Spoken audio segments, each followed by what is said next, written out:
उत्तर प्रदेश की वाराणसी लोकसभा सीट से प्रधानमंत्री नरेंद्र मोदी चुनाव जीत चुके हैं।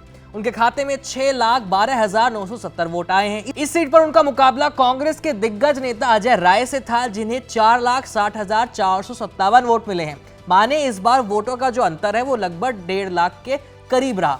राय इस वक्त यूपी कांग्रेस के प्रदेश अध्यक्ष हैं और 5 बार विधायक रह चुके हैं। हालांकि अजय राव चुनाव हार गए हैं, लेकिन दिन की शुरुआत में जब वाराणसी में उनकी बढ़त दिखी थी तो एक समय के लिए खुद बीजेपी भी सख्ते में आ गई थी।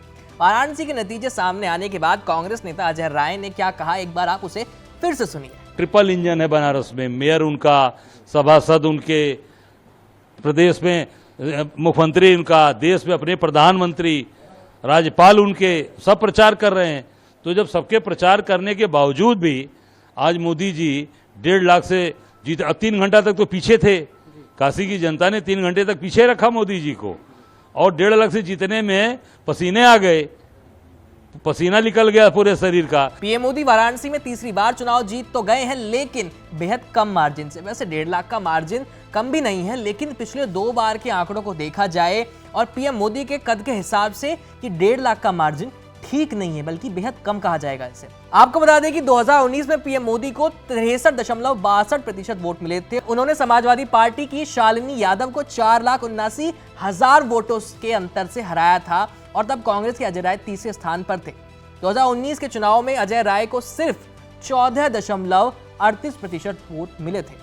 वहीं साल 2014 की बात करें तो प्रधानमंत्री मोदी को 56.37% वोट मिले थे। तब उनके सामने अरविंद केजरीवाल ने चुनाव लड़ा था, जो 20.30% वोट ही हासिल कर पाए थे और दूसरे स्थान पर रहे थे। और उस दौरान तो अजय राय केवल 7.34% ही वोट ले पाए थे।